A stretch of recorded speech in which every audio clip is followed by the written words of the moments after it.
This is a world directory of the radical right, published in Great Britain. It has an entry in here on the National Alliance and on me. And it says, Pierce is one of the senior figures of the American ultra-right.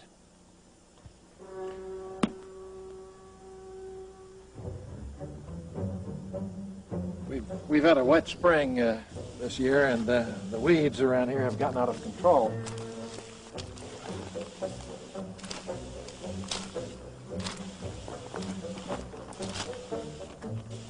Dr. Pierce is of a Nazi mindset.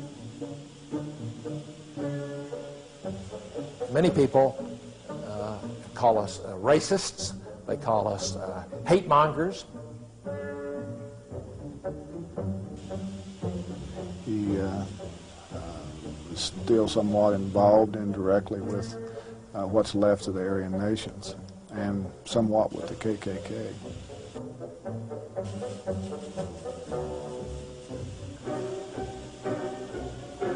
Just for the record, I am involved in the National Alliance, but the National Alliance has no connection whatsoever with the Ku Klux Klan or the Aryan nations. And so far as I know, there's no network.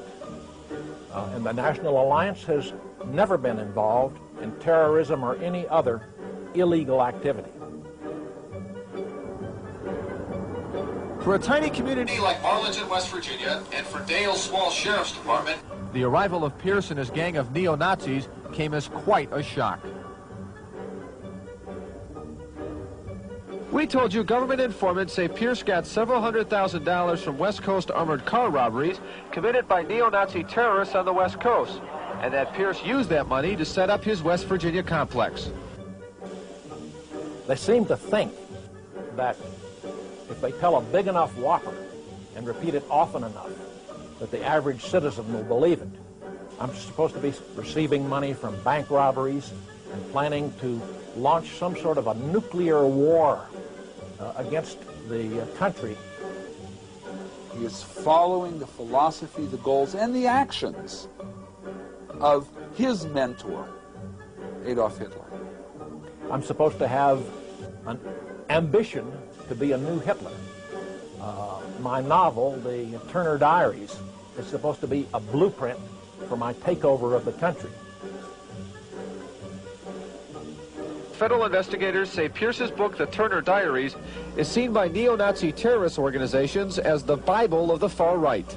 The order members viewed him as their spiritual father. They took his book, The Turner Diaries, as their gospel and as basically as their battle plan for what they were trying to accomplish, which was a racist revolution in the United States. Today, that splinter group, the Order, is long dead. A Seattle jury convicted 10 Order members, 12 others pleaded guilty.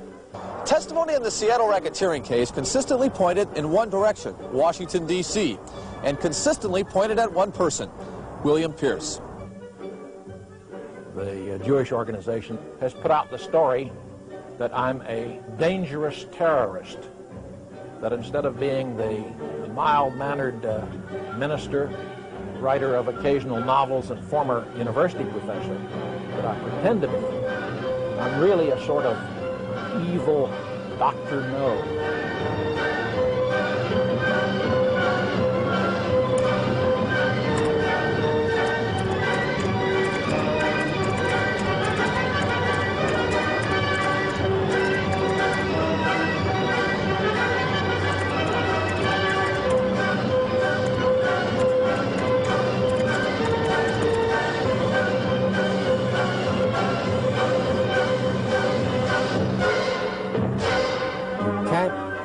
To deny any of these rumors, because to most people that is simply a confirmation.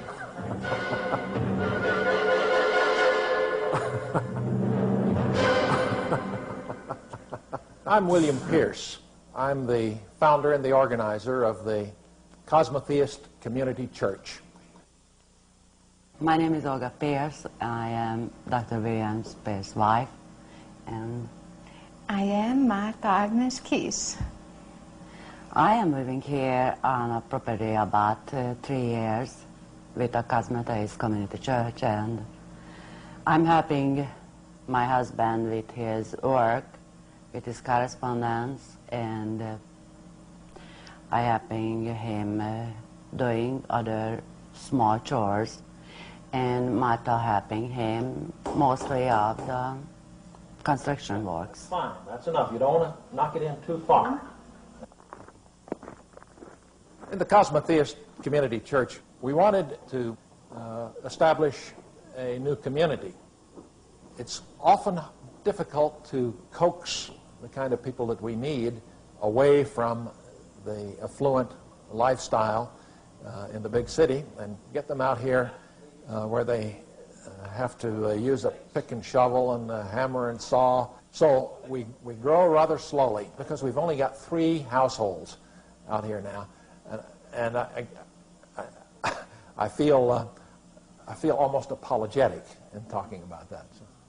William Pierce is trying to perpetuate the Nazi ideology, the racist ideology, and I think that is so evident in all of the things that he has done, from his first days in the American Nazi Party to his community now in West Virginia. I love all the people. They are so nice to us. None of them have any negative feelings toward us. The most beautiful people I ever met in my entire life, they all living here, right here in Hillsborough, Marlington, Louisburg, in West Virginia. That's the most beautiful place I ever saw. Dr. Pierce is simply emulating Adolf Hitler.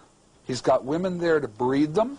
He is trying to emulate the Nazi concept, the Hitlerian concept of breeding a perfect race. Although I do not know what he's doing with the women, I must assume that his concept is to use these women to breed what he considers a perfect race. That is obviously the antipathy of feminism, of freedom, of democracy. But again, it's all assumption. I think you have to ask Dr. Pierce what he's doing with these women on his property. He said something about that to every reporter that he's talked to in the last 5 years. He tells them, ask Dr. Pierce what he's doing with all those women up there. I am like working here, and I am doing be here. Good. And I'm enjoying be here. I'm enjoying be here. I am enjoying be here. Living here. Doing living here. Doing living here. Okay. I am like work here, and I am doing living here. Good. Jól mondtam? Pierce looks at women as instruments to be used. The way I see that he looks at women, they're just kind of second-class human beings. Maybe a step up from the blacks and Jews, but somewhat on the, maybe a step up from them. I met my husband by a mutual friend, and his ideas and his beliefs kind of match mine.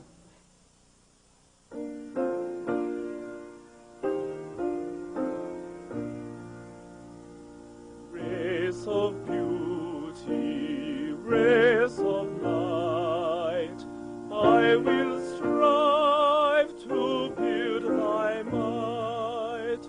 Dreams of ages rest in thee, hope for all eternity. Starry heavens wait thy quest, Godhood looms at thy behest. I do not know within Protestantism, within Catholicism, within Judaism, within any of the major religions, a subgroup, a subcategory called cosmotheist community. As a matter of fact, I can't understand what in the world cosmotheist community means. It seems to me that's, I don't know, space god or something. I can't really comprehend it. Christianity is basically a supernatural religion. It depends upon revelation. The Cosmotheist Community Church is based on natural religion. It does not depend on revelation. It does not involve supernatural authority, but only natural authority. We see our purpose as the service of the life force. Noble blood, so precious thine, keep thee pure, thou race divine, swarming hordes in darkness mud, shall not dim what nature had, race of beauty, race of light, I will strive to build thy might. According to records on file in the state of Virginia, Pierce is the only ordained minister of the Cosmotheist Church. In fact, he founded it, but former National Alliance recruiter and government informant Tom Martinez doesn't believe that Pierce has found religion. So Pierce is an atheist? Oh, he's definitely is an atheist. And the majority of the members are atheists, too. Then what's the Cosmotheist Church? It's a front for tax exemption. That's what it is. My most pressing concerns today, for white Americans in particular, are losing their sense of racial identity. And one can see that in the increasing racial intermarriage. What worries me a lot is the unchecked tide of non-white immigration into this country, both legal and illegal. That is what is really breeding disaster. White Americans need to be concerned about these things. They need to be concerned about what these things are doing to their own people. Scheming foes who've skewed thy path, quail before thy wakening wrath, race of beauty, race of light, I will strive to build thy might. That is a guttural belch of their anti-Semitism, and they again try to scapegoat Jews. The B'nai B'rith is an un-American and an anti-American organization, and it deliberately misleads the people by feeding lies to the news media. And I look forward to the day when the American people will rise up and sweep the B'nai B'rith and all of the politicians that the B'nai B'rith has bought into the trash bin of history. We will save the white race! Sing hey! 21 years ago, Pierce came to the Washington area to apprentice under George Lincoln Rockwell, the founder of the American Nazi Party. When Rockwell was assassinated in a Northern Virginia shopping mall, Pierce, a one-time physics professor, founded his own Nazi organization, the National Alliance. The news media have most often characterized me as a Nazi or as a Nazi terrorist. I've never used that word to describe myself. a potential neo-Nazi terrorist training center located just hours from the nation's capital. They called me many different things. I don't know whether they have called me a separatist or not, but that's the way I view myself. The friction that has developed in this country between various racial groups is a result of forcing them together. In the case of the blacks, I think that if they were allowed to seek their own destiny in Africa, that we would have no quarrel with them, and they would have no quarrel with us. I think that pretty well sums up my views as a separatist. There were a lot of different types of people involved in the National Alliance, a lot of different types of people responding to the National Alliance's message. The message of the National Alliance is pretty much concerned with social cultural, racial, and political issues confronting white Americans today. The National Alliance is somewhat a mysterious group made up of members of the KKK, Aryan nations, maybe some offshoots from the order. People basically that feel that blacks and Jews and Hispanic folks are subhuman individuals. So basically that would be the National Alliance. The National Alliance is not especially concerned with making a public splash, with publicity stunts, or even with distributing flyers. The National Alliance is looking for people who can do things. We're looking for special individuals. Mostly we're interested in professionals. Some white-collar professionals, some blue-collar professionals.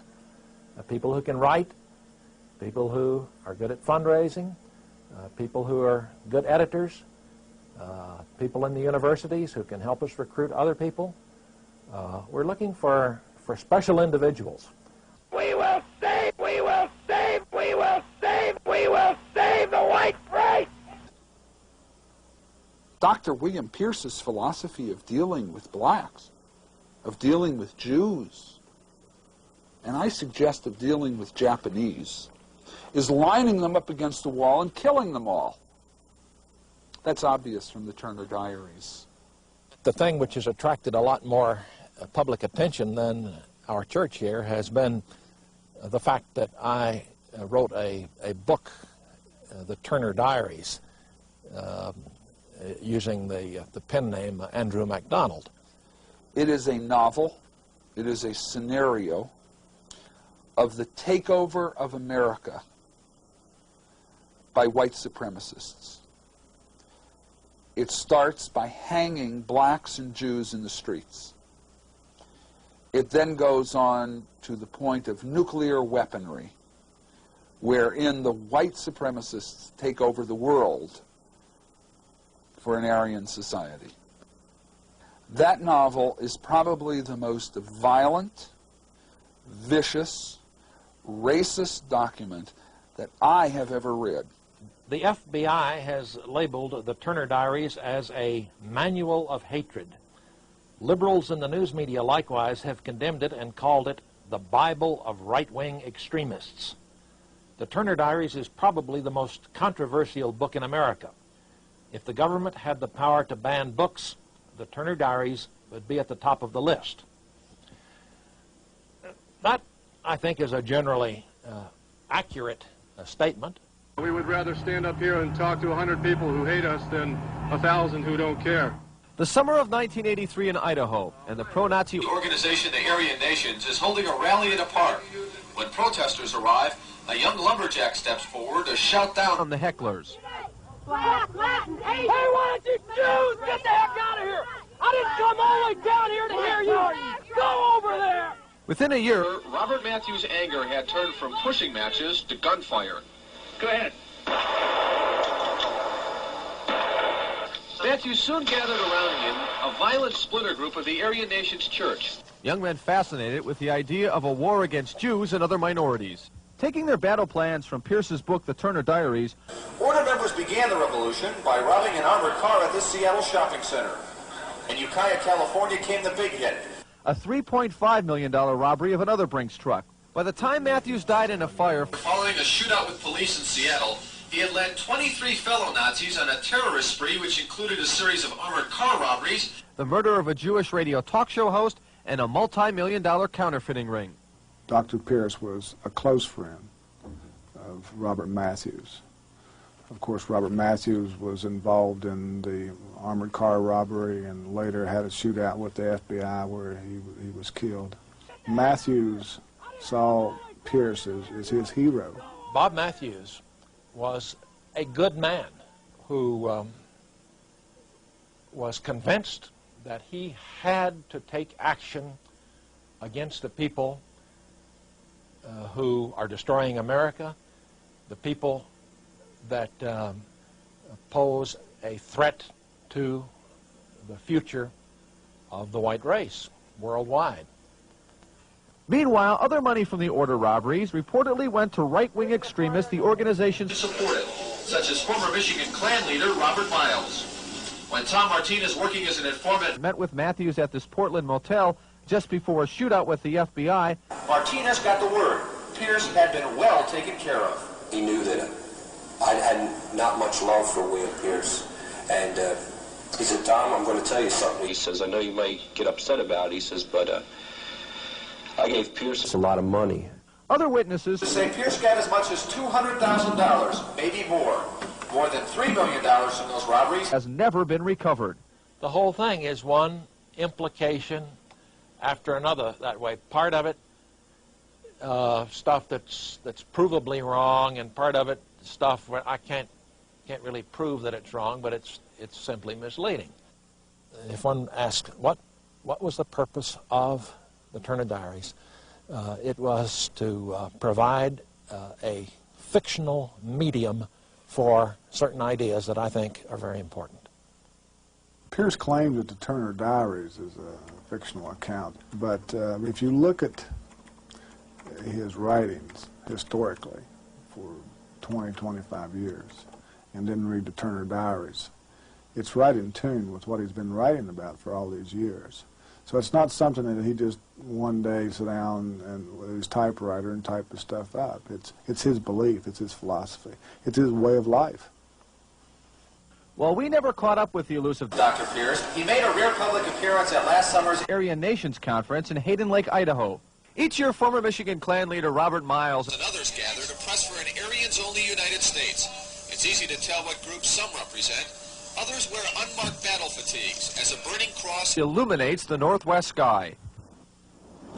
What you see tonight, what you experience tonight, you will never in your lifetime forget. And staying in the shadows, as always, is William Pierce, arguably the far right's most reclusive leader. The whole thing, I gave talks at this Aryan Nations thing, and I gave another talk at Bob Miles' Free Association Forum in Michigan. One talk at each place. I've only spoken once at each place. I've only been to each place one time. And yet the implication is that there is a tie-in. And that's not so. I mean, I don't want to criticize these other people because I share a lot of their feelings. I don't do things in the same way. I don't share their tactics generally. I'm a much less flamboyant person, and I don't hold public rallies, and I don't burn crosses, and so on. So I don't want to criticize these people and try to distance myself from them. But the implication that Scott Klug makes is false, that I'm somehow tied into a network. In fact, he started this thing off, the Nazi network or something like that. And that's simply not true. This sequence is an effort to create a specter, a boogeyman, to create in the minds of the TV viewing public that there is a dangerous network of revolutionary organizations, well-armed, well-financed, very violent, that pose a threat to every law-abiding American. It simply isn't so. There are a lot of threats. There are a lot of threats in this country, but the threat of white revolution is way, way down on the scale these days. And there's no network, there's no conspiracy, and there's very little violence of any sort coming from white racists. He's violence by by writing. See, he's the man who'll sit back in his little commune and write the propaganda in the National Vanguard and his National Alliance bulletins and put out Turner's Diaries and whatever. And there's that poor guy sitting on a farm who's losing his farm out in Nebraska or out in Washington or Idaho, who feels from reading this, the government, the Jews, the blacks, these are the people that are hurting him. These are the people that are going to go out and grab the guns and start doing violence. My books, my writing generally has had more influence perhaps on the thinking of the white resistance in this country. The Turner Diaries certainly has gotten a lot of publicity, and I think it has had an effect on the thinking of many other people. I hope that my new book, Hunter, will have an effect on the thinking of a lot of people. I try to express my thoughts in a way that will make them understandable and appealing to as many other people as possible. And if I've had any success in this, then I'm gratified. I will continue in the future to strive in the same direction. The number of these neo-Nazis, these white supremacists in the United States, probably 500 to 700. 700 is a high. When you look at the population of the United States being 250 million plus, it's an extremely small number. Pierce will never talk to you about numbers.